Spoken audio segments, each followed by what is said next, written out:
beloved Boss Mike Cervera. Ang mga DDS, walang pahinga yan. Kailangan sinusulit yung mga bayad sa kanila. Diba? Kaya nga mga kababayan, pati itong si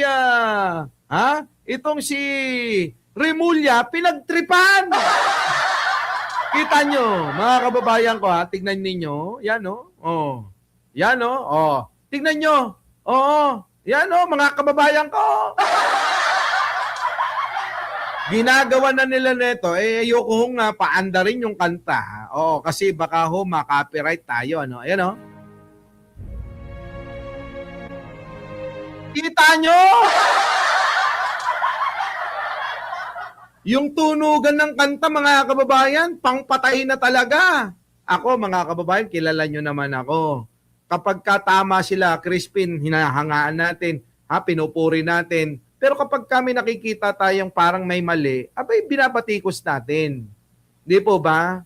Oo, hindi po tayo yung tulad ng mga DDS na kahit na mali, kahit na maling-mali, kahit na sobrang mali, abay, puri pa rin ng puri kasi kailangan nilang gawin yun.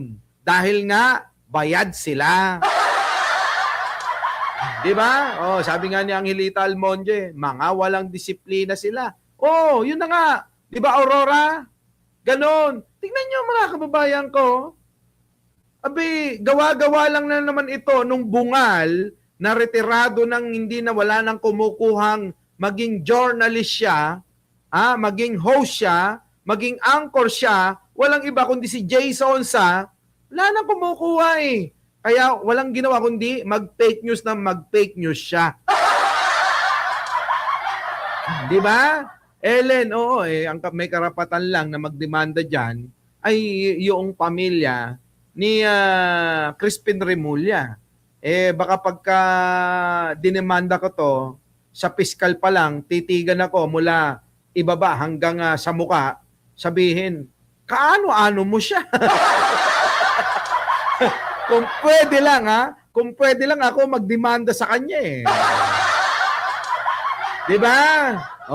Yaan ang pinapakalat nila mga kababayan ko. Eto na nga. Eto na mga kababayan ko. Grabe talaga. Talagang kapag ka-fake news yan wala na hong tatalo sa mga DDS. Eto na. Ombudsman Boying Remulla ang kumakalat ng impormasyon online na sinugod siya sa ospital. Hindi nagpaunlak ng panayam sa News 5 si Remulla pero sa isang text message, sinabi niyang mabuti ang kanyang kalagayan. Nauna na rin tinawag na fake news ni Assistant Ombudsman Miko Clavano ang balita tungkol kay Remulla. Kwento pa ni Clavano, kumain pa nga ng sinigang na maya-maya si Remulla kaninang almusal. Kita nyo? So, fake news pala. Yung pinapakalat nila na kesyo na ospital daw si Boying Remulla. Si Boying mga kababayan yan ngayon, ang papel niyan ay ang ombudsman. Kita nyo? Wala, hindi totoo ang Angelita Almonte, hindi daw totoo na ospital. Gawa-gawa lang talaga ng mga DDS. Kasi nga, ito yung mga bayaran ni Duterte. Bayaran ng Duterte at ng ibang bansa. Ganun ho Kaya matitindi ito. Itong mga kulto ni Duterte, abay mana-mana na talaga sila. Kaya nga mamaya ating bibigyan ng reaksyon yung post ng ating kaibigan ewan ko, dating kaibigan, no? Sa akin naman magbibigay lang din ako ng aking opinion. 'Di ba? Kasi nilathala ng mga kakilala natin, yung bang kanilang mga damdamin o pananaw o opinion. So karapatan din natin na ibigay yung atin. 'Di ba? So ngayon mga kababayan ko, eto. Isang patunay kung hindi tayo nagsisinungaling at sila'y nagsisinungaling. Liliwanagin ko para maliwanagan na marami. Ang patunay ko na tayo ay hindi nagsisinungaling. Sa panig ni Pangulo, hindi tayo nagsisinungaling. Pero sa panig ng mga DDS, mga kababayan ko, Abay, eto may patunay ako na talagang gawain nila panahon pa ni Digong, yung matandang nakakulong na tatay ni Sara, tatay ni Polong, tatay ni Baste, at tatay din ni Kitty Duterte at asawa nung Elizabeth at naging asawa din noong si Hanilet na lagi nang kasama ni Philip. Tao ka ba?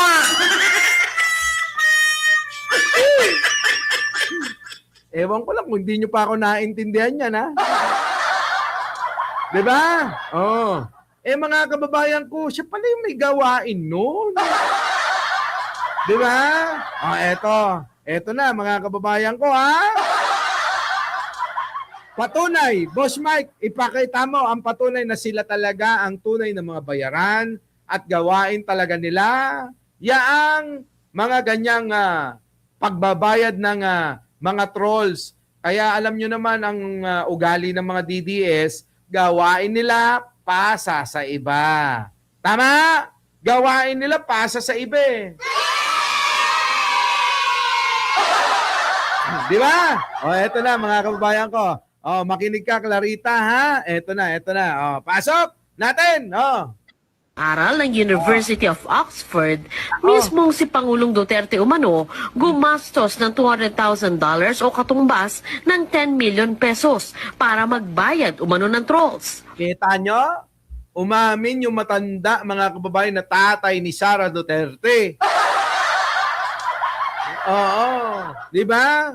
At tatay din ni Pulong Duterte. At tatay din ni Baste Duterte. At tatay din ni Kitty Duterte na asawa nung Elizabeth at asawa din, naging asawa nung Hanilet na lagi nang kasama ni Ipe. Di ba?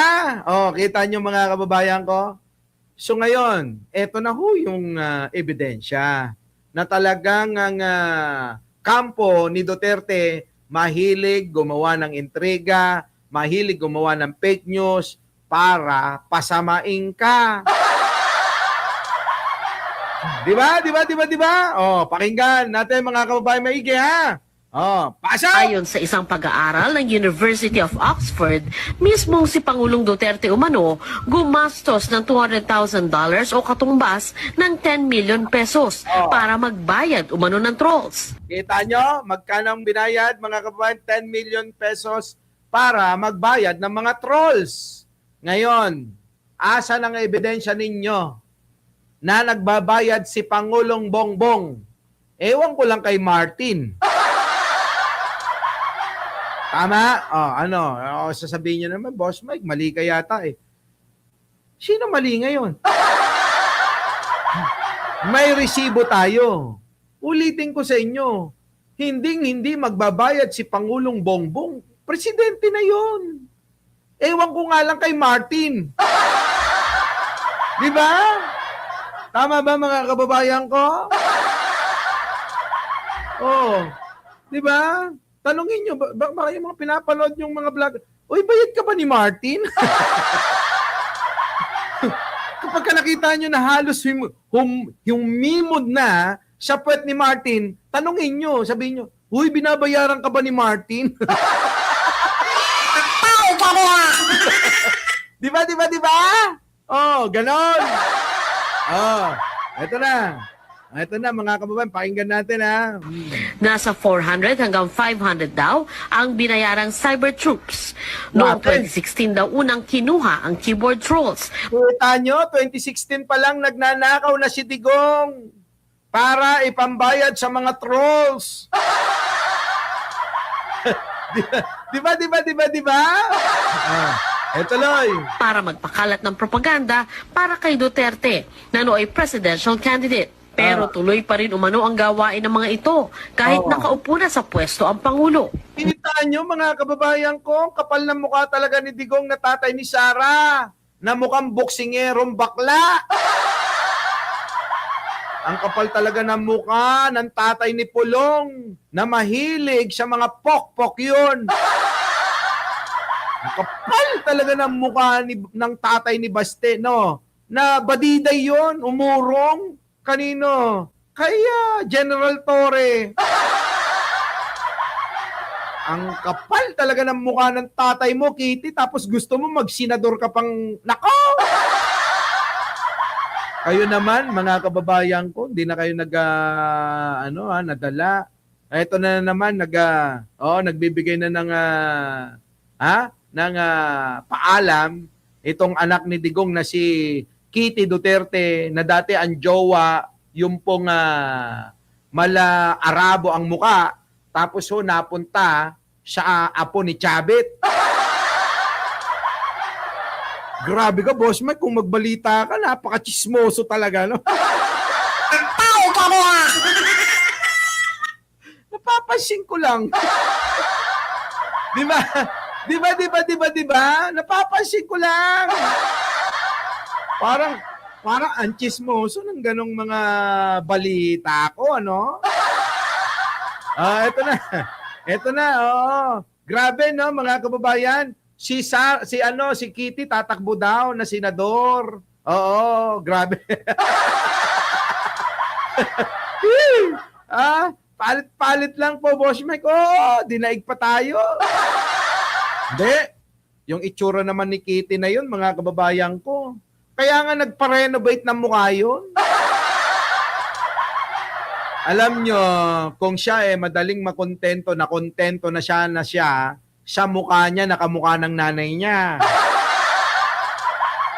Kaya lang, dahil nga mga kababayan, hindi siya kontento sa pagmumukha niya na yon, pinarenovate niya.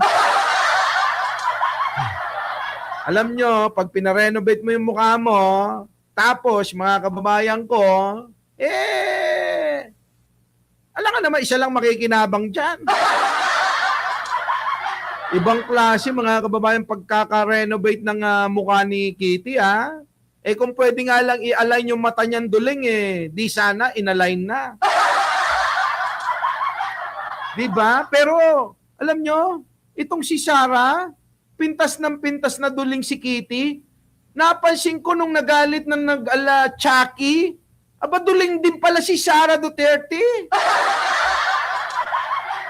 Duling! Oo, duling din naman.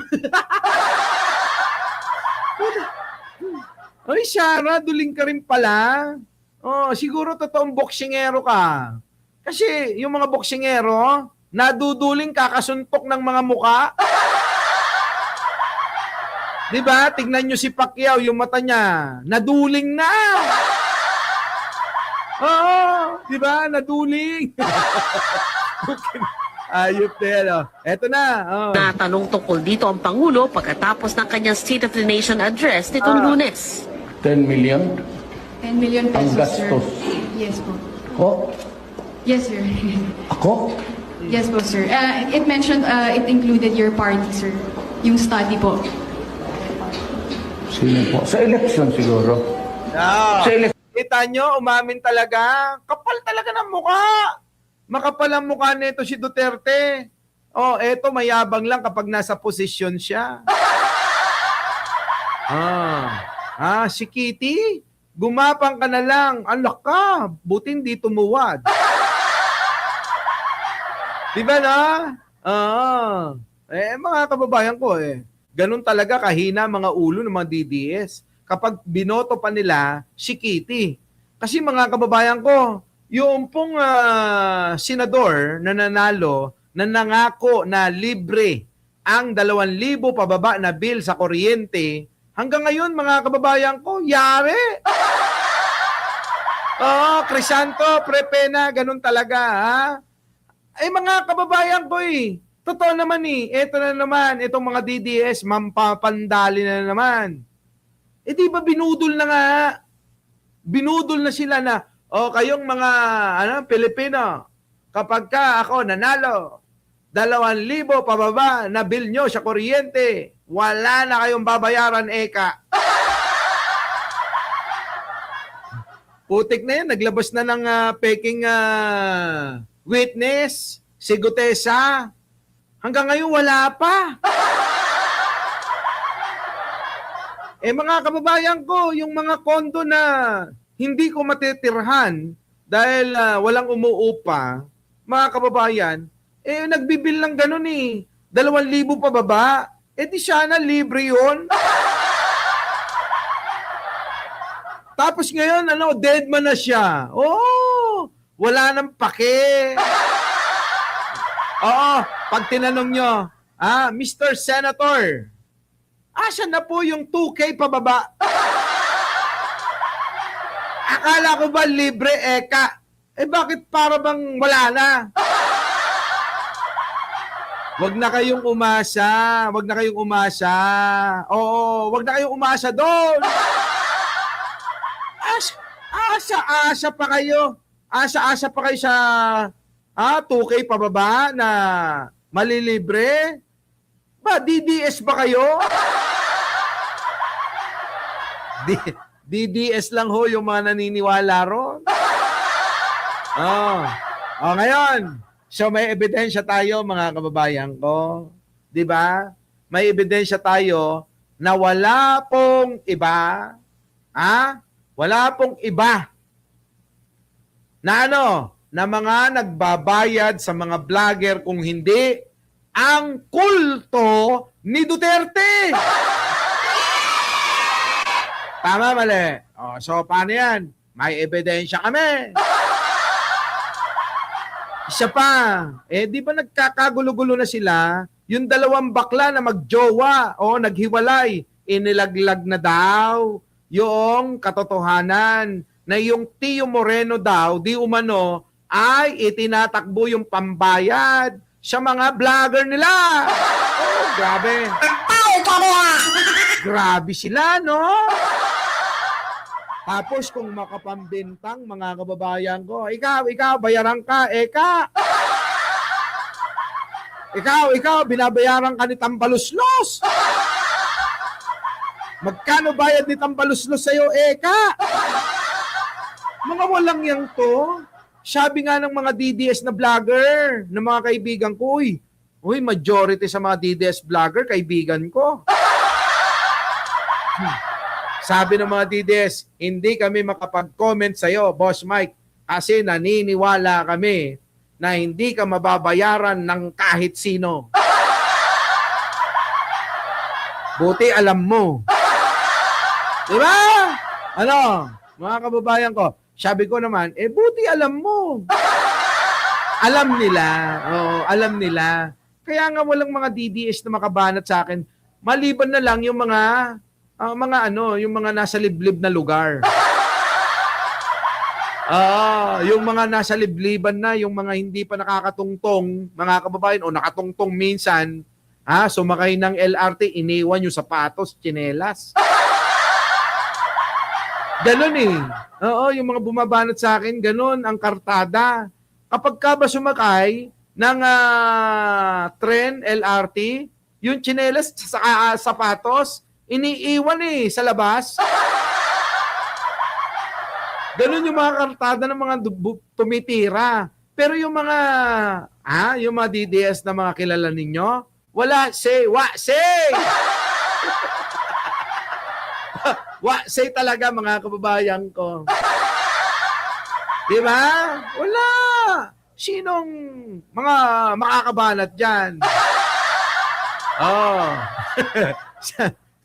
Ito natututo na parang DDS na si Lord Troy, Shout out sa mga OFW dyan, kahit chocolate lang po, kababayan.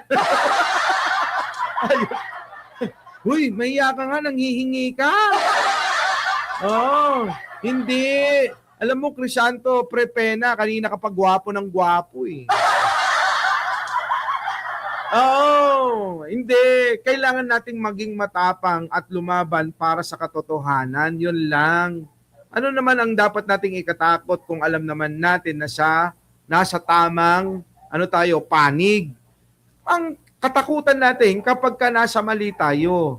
Kapag ka mali tayo, dapat kang matakot, ibig ko sabihin. Pero hanggat nasa katotohanan tayo at alam nating tama tayo, kailangan nating ipaglaban at kailangan nating maging matapang para maunawaan tayo ng mas nakakarami pat aabutin lahat ng ating sinasabi din Di ba? Tama? Tama ba? Tama? Yun. Eto na, mga kababayan ko. Naku, ewan ko. Kaya nga mga kababayan ko, itong ang mga DDS ngayon, ang masama pa, ay humihingi pa ng tulong sa ibang bansa para siraan yung ating bayan. Gets nyo? Itong kampo ni Duterte, kampo nila Sara, mga kababayan ko, etong mga ito ay okay lang sana tayo-tayo na lang talo-talo, no? Pero sana kapag ka may mga nangingialam para tayo'y guluhin sa bansa natin, dapat sama-sama tayo. Kabaliktaran po. Our beloved Boss Mike Cervera